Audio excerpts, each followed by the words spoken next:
Along I mean Lavacnia. Miss will go in like Lima, Buddha Pimia will be in Agaro. Cabri me like the Chima. Sharing like I don't have him teach and never the below. Miss will go Buddha Pimia will be in a web Chibare.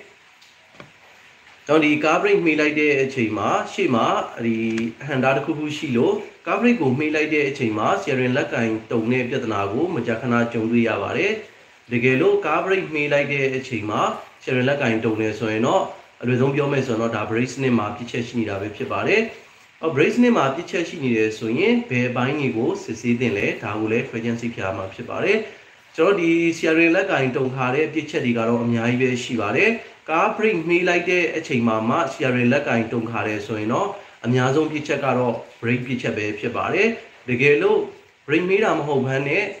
ကျွန်တော်ဒီ serial လက်ကင်တုံထားတဲ့ပြည့်ချက်ဆိုလို့ရှိရင်တော့wheel alignment အောက်တာတွေပြီးရင်ကားရဲ့ alignment အောက်တာတွေ suspension ပြည့်ချက်တွေဖြစ်နိုင်ပါတယ်တကယ်လို့ brake မှီးလိုက်တဲ့အချိန်မှာပဲ serial လက်ကင်တုံနေဆိုရင်တော့အများဆုံးဖြစ်တဲ့ပြည့်ချက်ကတော့ brake စနစ်ရဲ့ပြည့်ချက်ကြောင့်ဖြစ်ပါတယ်ပထမဆုံးအနေနဲ့ပေါ့နော်ဒီကား brake ဒီမှီးလိုက်တဲ့အချိန်မှာ serial လက်ကင်တုံခါစေတဲ့အများဆုံးဖြစ်တဲ့ပြည့်ချက်တစ်ခုကတော့ brake rotor ရဲ့မျက်နှာပြင်လိမ်နေတာကြောင့်ဖြစ်ပါတယ်ကျွန်တော်တို့ဒီ brake pad ပေါ့နော်အသုံးပြုတဲ့ brake pad တွေကအမျိုးအစားညံ့တာပဲဖြစ်ဖြစ်ဒါမှမဟုတ်ရင် brake pad တွေကအသုံးပြုတာကြာတာပဲဖြစ်ဖြစ်ပေါ့နော်ကျွန်တော်ဒီbrake pad တွေကအသုံးပြုတာကြာသွားလို့ brake pad တွေပါသွားတဲ့အချိန်မှာပဲဖြစ်ဖြစ်ကျွန်တော်ဒီ brake rotor ရဲ့မျက်နှာပြင်စားတာတွေမညီပါဘူးအဲ့လိုအနေထားဖြစ်သွားတဲ့အခါမှာ brake rotor ရဲ့မျက်နှာပြင်တွေလိမ်သွားတဲ့ပြဿနာတွေကိုကြုံတွေ့ရမှာပဲဖြစ်ပါတယ်အဲ့လိုအနေထားဆိုလို့ရှိရင်ကျွန်တော် brake မှီးလိုက်တဲ့အချိန်မှာ brake rotor မျက်နှာပြင်လိမ်နေတာကြောင့်ကျွန်တော်ဒီserial လက်ကင်တုံထားတဲ့ပြဿနာကိုကြုံတွေ့ကြနိုင်တာပဲဖြစ်ပါတယ်နောက်ထပ်တစ်ချက်တစ်ခုကပေါ့နော်ဒီ brake rotor ရဲ့မျက်နှာပြင်ကဥမာအနေနဲ့ပေါ့နော်ဒီ brake pad စားသွားတာကြောင့် brake rotor မျက်နှာပြင်လိမ်တာမဟုတ်ဘဲနဲ့လေဒီ brake pad အရမ်းမာတာကြောင့်လေဒီ brake rotor ရဲ့မျက်နှာပြင်ဒီခုတ်စားတာမညီဘဲနဲ့လေဒီ brake rotor မျက်နှာပြင်လိမ်လို့ဖြစ်ပြီးတော့ brake မှီးတဲ့အချိန်မှာဒီ brake rotor ကခါပြီးတော့ကျွန်တော် serial လက်ကင်မှာလာပြီးတော့တုံခါတဲ့ပြဿနာအထိဖြစ်နိုင်ပါတယ်ပထမချက်အနေနဲ့ကတော့ကျွန်တော်တို့ဒီ brake မှီးလိုက်တဲ့အချိန်မှာ serial လက်ကင်တုံခါတာက brake rotor ကြောင့်ဖြစ်နိုင်ပါတယ်တချို့ရဲ့ brake rotor တွေကတော့သူ့ရဲ့မျက်နှာပြင်ကထူသေးတဲ့အတွက် brake rotor ရဲ့မျက်နှာပြင်ကိုတာလို့ရပါတယ်ချို့ရဲ့ brake rotor တွေကတော့မျက်နှာပြင်တာလို့မရတော့အောင်ပါနေတယ်ဆိုလို့ရှိရင်တော့ brake rotor ကိုလေးပြရမှာပဲဖြစ်ပါတယ်အလွယ်ဆုံးပေါ့နော်ကျွန်တော်ဒီ brake rotor ကိုတော့ drum လို့ခေါ်ကြပါတယ် drum တာတယ်လို့ခေါ်တယ်ပေါ့နော်ဒီ drum လို့ခေါ်တကယ်တမ်းတော့disc brake rotor ကတော့ drum တော့ဟုတ်ပါဘူးသူ့တော့ခေါ်ပေါ်ကတော့ဒါ brake rotor လို့ပဲခေါ်တာဖြစ်ပါတယ်နံပါတ်2အနေနဲ့ကပေါ့နော်ကျွန်တော်ဒီ brake pad တွေပေါ့နော်ခုနရှင်းပြတဲ့ထဲမှာလည်းပါပါတယ်ကျွန်တော်တို့ဒီ serial လက်ကင်တုံခါတဲ့ပြဿနာပေါ့နော် brake မှီးလိုက်တဲ့အချိန်မှာ serial လက်ကင်တုံခါတဲ့ပြဿနာက brake pad တွေအစားမညီတာကြောင့်လည်းဖြစ်စေနိုင်ပါတယ်ကျွန်တော် brake pad ရဲ့မျက်နှာပြင်တွေကဒီပေါ့နော်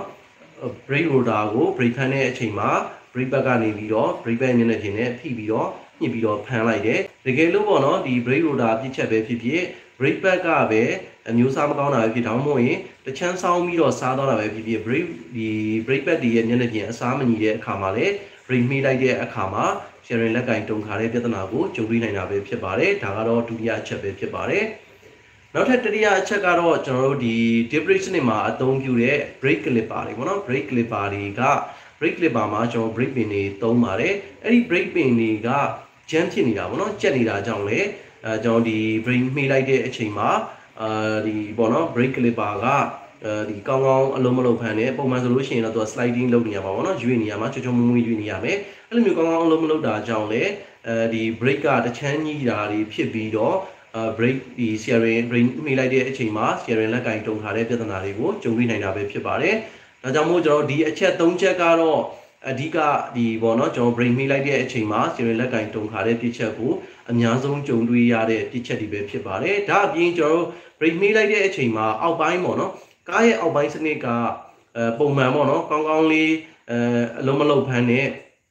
အောက်ပိုင်းစနစ်မှာပြစ်ချက်ရှိနေတာပေါ့နော်အောက်ပိုင်းစနစ်မှာဥမာနက်တီရော့နေရပဲဖြစ်ဒါမှမဟုတ်ရင်ဘုတ်တီချောင်နေရပဲဖြစ်ဖြစ်ဒီပြစ်ချက်တွေကြောင့်လည်း brake မှီလိုက်တဲ့အချိန်မှာအောက်ပိုင်းကနှွဲ့ပြီးတော့ steering ထိပါလာပြီးတိုးတဲ့ပြဿနာထိကြုံတွေ့နိုင်တာပဲဖြစ်ပါတယ်ဒါကြောင့်မို့ကျွန်တော်တို့ဒီပေါ့နော် brake စနစ်ကြောင့်ပေါ့နော်ဒီ ဒီပေါ့နော်ဒီ sorry အောက်ပိုင်းစနစ်ကြောင့်ပေါ့နော် brake မိလိုက်တဲ့အချိန်မှာ steering လက်ကင်တုံခါတဲ့ပြစ်ချက်တွေကိုလည်းကြုံတွေ့နိုင်တာပဲဖြစ်ပါတယ်ဒါကြောင့်မို့ကျွန်တော်တို့ဒီ brake မိလိုက်တဲ့အချိန်မှာsteering လက်ကင်တုံခါနေတယ်ဆိုလို့ရှိရင်တော့ပထမစစ်တင်တာကတော့ကျွန်တော် brake pad တွေပေါ့နော် brake pad တွေဒီအစားညီလားမညီလားပေါ့နော် brake pad တွေရောကြံသေးလားပေါ့နော်ဒါကိုစစ်ဆေးပေးရမယ်ဒါအပြင်ကျွန်တော် brake rotor ရဲ့မျက်နှာပြင်တွေကလိမ်နေတာလားပြီးတော့ brake rotor ရဲ့မျက်နှာပြင်တွေကစားထားတာကမညီဘူးလားပေါ့နော်ဒါကြောင့်မို့ brake rotor ရဲ့မျက်နှာပြင်ကိုလည်း brake rotor ကိုလည်းစစ်ဆေးပေးရမှာဖြစ်ပါတယ်နံပါတ်3ချက်ကတော့ brake clipper ပေါ့နော် brake clipper တစ်ခုလုံးကိုစစ်ဆေးပေးရမယ် brake clipper ထဲမှာကျွန်တော်တို့brake ရဲ့ဒီ brake pin တွေလည်းပါတယ်ပေါ့နော် brake pin တွေက jam ဖြစ်နေလားဒါတွေကိုလည်းတေချာစစ်ဆေးပေးရမှာဖြစ်ပါတယ်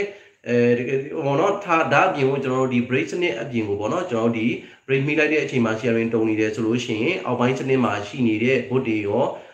မကောင်းတော့ဘူးလားပေါ့နော် boot တွေနဲ့ပတ်သက်ပြီးတော့လည်းတေချာစစ်ဆေးပေးရမှာပဲဖြစ်ပါတယ်မိတ်ဆွေတို့ကိုထပ်မရှင်းပြခဲ့သလိုပေါ့နော်ကျွန်တော် brake မိလိုက်တဲ့အချိန်မှာ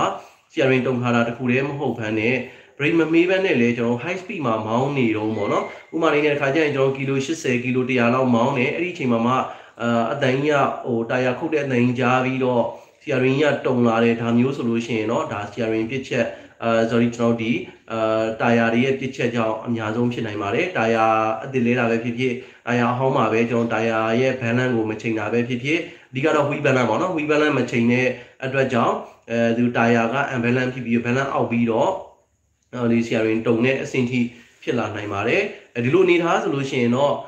့ဒီကားရဲ့တာယာတွေပေါ့နော် wheel balance ကိုတာယာ balance wheel balance ကိုချိန်ပေးတင်တာပဲဖြစ်ပါတယ်အဲ့လိုမဟုတ်ဘဲနဲ့ကျွန်တော် brake မိတဲ့အချိန်မှာပဲဖြစ်တယ်ဆိုရင်တော့အထက်မှာရှင်းပြခဲ့တဲ့အချက်3ချက်ပေါ့နော်ကျွန်တော် brake rotor တွေ brake pad တွေ brake clipper တွေကိုစစ်ဆေးမယ်ဒါအပြင်ကျွန်တော်တို့ဒ